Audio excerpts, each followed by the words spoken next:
Welcome to the Daily Horror Habit Podcast. I'm your host, Jay Krieger, bringing you daily reviews of currently streaming horror movies for your twisted pleasure. Be aware that these reviews may include mild spoilers. And as always, I hope you enjoy. Preconceived notions can be a real motherfucker when trying to approach film critically. Whether it's a particular director, or genre, or premise, or actor, you really have to train yourself to leave any potential baggage at the theater door. 2019's Uncut Gems was a fantastic example of taking a well-known actor, such as Adam Sandler, and tossing him neck-deep into previously uncharted genre and character depths for him. It opened my eyes to the reality that even a historically comedic actor could undertake even the most drastic transformative performances. And despite whether or not I'm a fan of their previous work, the end result will probably surprise you more often than not. This was my attitude in approaching Carey Murnion and Jonathan Millett's 2020 backwoods home invasion thriller Becky, which is currently streaming on video-on-demand platforms. Starring Lulu Wilson as Becky, a rebellious teenager still grappling with the loss of her mother, whisked away to her family lake house by her dad Jeff, played by Joel McHale, when things become even more contentious when Jeff and his girlfriend Kayla announce they're getting married. Things go from uncomfortable to hellish when a gang of fugitive skinheads, led by none other than Kevin James, invade their home in search of something precious. Now Becky must either flee or fight for the survival of what is left of her family. The driving force of Becky is horror alum Lulu Wilson. Her roller coaster character arc of a child grappling with loss is poignant, and on some level, relatable to everyone. We see her struggle to leave behind her painful past while juggling her tumultuous relationship with her father. Her rage is palpable as it continuously grows to new, unimaginable levels, becoming increasingly difficult for her to contain. Utilizing this rage, rather than it being a hindrance to her character, is the edge she needs to take back her home from the Nazi intruders. You can feel her character's catharsis in enacting revenge against the Nazis who are terrorizing her father and potential stepmom and stepbrother. It's a strong performance that really drives the film, given that with the exception of her and Kevin James, everyone else pales in comparison. Even Joel McHale, who I loved in Community,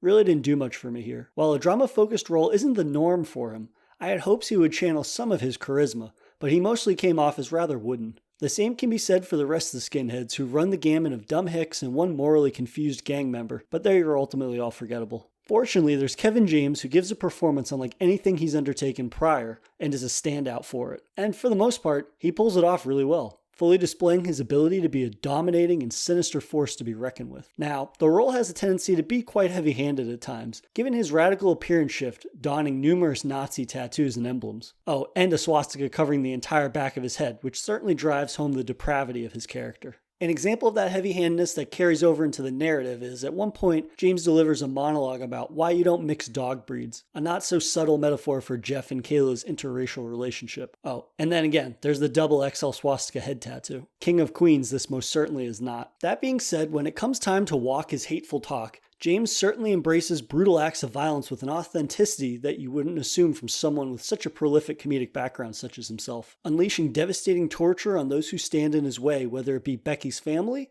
or 13-year-old Becky herself, James is almost unrecognizable. I don't know about you guys, but when I hear a film is being sold on the premise of one of the biggest comedians on the planet is going to play a skinhead, and a 13-year-old protagonist fights back, I kind of rolled my eyes. There's no real way this movie can be the savage revenge thriller it's billed as being, right? There's got to be limitations of the horror aspect given its lead as a child, right?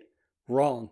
Dead wrong. Becky's pent-up rage materializes in fighting back against the skinheads, using all manner of household implements to maim and inflict bodily harm with. The kills are a bloody example of strong practical effects that are made even more shocking, given the aggressor is more often than not an adolescent. One particularly grisly scene, we see Becky stab a Nazi through the throat with a broken ruler, her face sprayed in blood as the Nazi gurgles his last bloody breath. In another instance, she impales a skinhead with a 2x4 that has nails protruding through it, moments before slicing him to pieces with a motorboat engine blade. Absolutely brutal stuff that gives the film more of a horror aesthetic than a traditional thriller may have. There's also a scene involving a Nazi having to sever their dangling eyeball with a steak knife, which is absolutely disgusting, and somehow, the film even manages to outdo this with a truly unforgettable final kill. I feel like so often we're given one or two quick-cut instances of strong practical work within indie horror, due often to budgeting reasons. So Becky being the outlier and presenting these gruesome moments with well-balanced craftsmanship is a major plus. The impressive direction and cinematography of Greta Zazula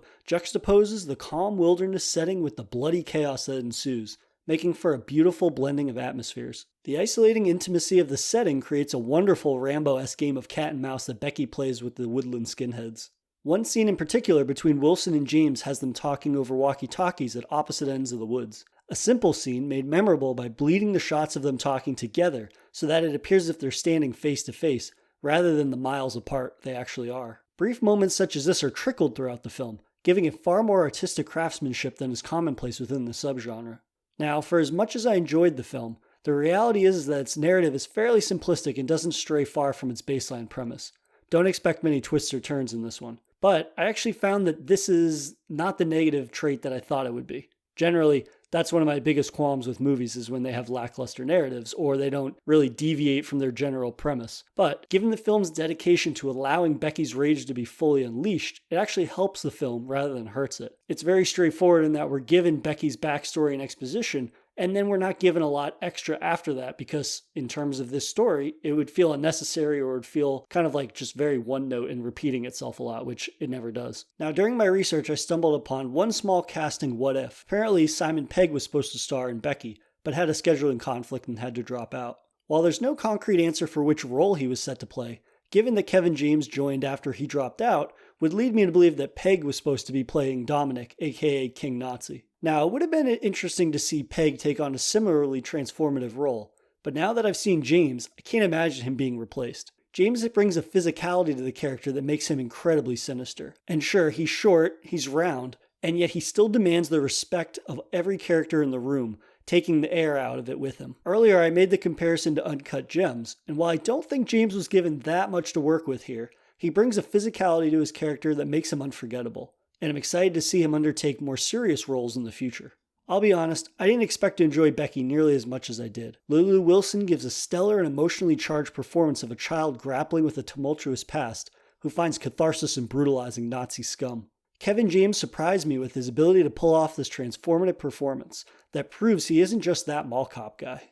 The film's overall dedication to Nazi brutality and the gory lengths it goes to send that message home was a well-needed distraction in these strange times we're living in. And that'll do it for another episode of Daily Horror Habit. I'll see you guys soon for another Daily Horror Movie Review.